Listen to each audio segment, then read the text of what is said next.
किसी भी व्यक्ति को सनातन धर्म के अनुसार 4 वर्गों में विभाजित किया गया था, जिसमें पहला है ब्राह्मण, दूसरा है क्षत्रिय, तीसरा है वैश्य और चौथा है शूद्र।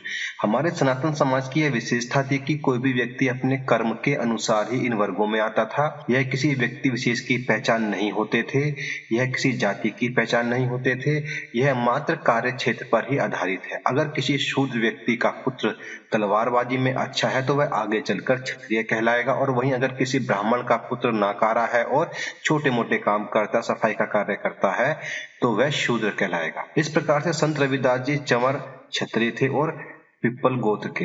तो यहाँ पर अब यह प्रश्न आता है कि एक प्रतापी वंश कैसे एक मरे हुए जानवरों की खाल उतारने वाला और जूते सीने वाला वंश बन गया, जिसे समाज में शूद्र कहा जाता था और जिसे थोड़ा हेय दृष्टि से देखा जाता था। हम यहाँ दोनों विषय पर बात करेंगे।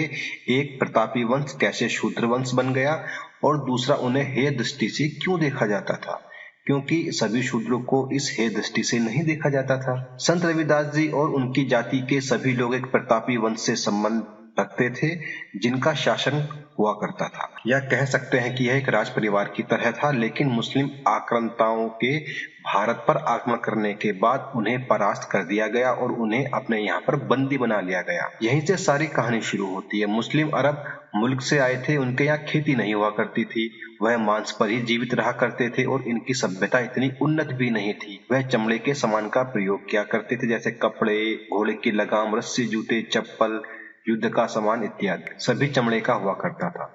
जबकि भारत में जूते और चप्पल लकड़ी के और वस्त्र सूत के द्वारा बनाए जाते थे। सूत आजकल जिसे हम कॉटन के नाम से जानते हैं। मुस्लिम संख्या में थोड़े कम थे, लेकिन उनके पास उस समय काफी उन्नत हथियार थे, जिसमें वह बारूद का प्रयोग किया करते थे, और भारत में बारूद का प्रयोग नहीं होता था, इस वजह से वे हार गए थे। जब उन्होंने चमर वंश को पराजित किया तो उनके सभी योद्धाओं को उन्होंने पकड़ लिया और उनके सामने उन्होंने एक शर्त यह रखी, या तो मुस्लिम धर्म को स्वीकार कर ले, वरना जानवरों को मारकर उनकी खाल उतारने का कार्य करें और अपने ही धर्म में रहें। यह एक प्रकार से एक तरफ कुआं और दूसरी तरफ खाई वाली स्थिति थी, क्योंकि मुस्लिम धर्म स्वीकार कर लेने पर वह अपने धर्म से अलग हो जाते।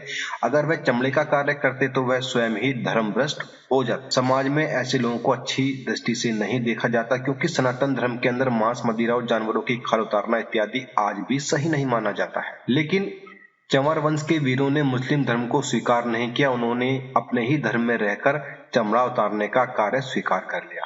हालांकि यह काफी कठिन निर्णय था, लेकिन उन्होंने मुस्लिमों के आगे घुटने नहीं टेके। उन्होंने समाज की हेय दृष्टि को तो स्वीकार कर लिया, लेकिन अपने धर्म को नहीं छोड़ा, और ऐसा कार्य स्वीकार कर लिया जिसे वह स्वयं भी पसंद नहीं करते थे।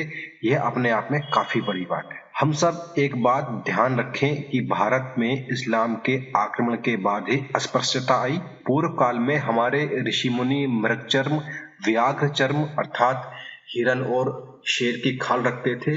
जंगलों में कोई मृत हिरण या शेर मिलता था तो उसका चमड़ा उतार लिया जाता था। उसे साफ करने का कार्य वह स्वयं या उनके शिष्य करते थे, पर इन ऋषि मुनियों को हमने कभी चर्मकार या अछूत नहीं कहा।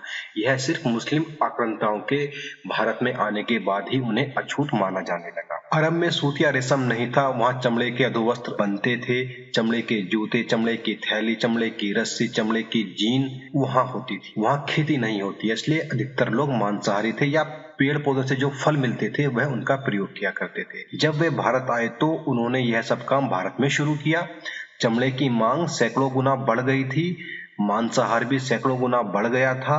लाखों की संख्या में गाय, बैल और अन्य पशुओं की हत्या होने लगी थी। गोभक्षक मुस्लिम आक्रांताओं ने बलपूर्वक जबरदस्ती परास्त हुए गुलाम बने हिंदू बंदियों को विकल्प दिया, या तो मुसलमान बन जाओ या चमड़े का काम करो। चमड़ा उतारना, जूता चप्पल बनाना, ढाल या अन्य युद्ध के सामग्री इत्यादि बनाना। चमड़े का काम करने वाले हिंदू बंदी चर्मकार हो गए, धीरे धीरे अछूत माने जाने लगे, क्योंकि वह साथ में मुस्लिम समाज के साथ मिलकर कार्य किया करते थे, इसलिए वह अछूत भी माने जाने लगे। जिन्हें पशु काटने का काम करना पड़ता था वह हिंदू खटीक बन गए और अछूत माने जाने लगे, परंतु इन सभी ने अपना हिंदू धर्म नहीं छोड़ा। यह सारे के सारे धर्म योद्धा हैं।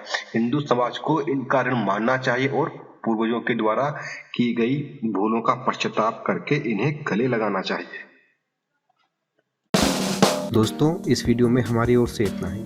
यह वीडियो आपको कैसा लगा आप अपने कमेंट के माध्यम से हमें ज़रूर बताएं। दोस्तों साथ ही साथ आप इस वीडियो को लाइक और शेयर करना बिल्कुल भी ना भूलें। और दोस्तों हमें भरोसा है कि आपने हमारा चैनल सब्सक्राइब कर लिया। दोस्तों नमस्कार।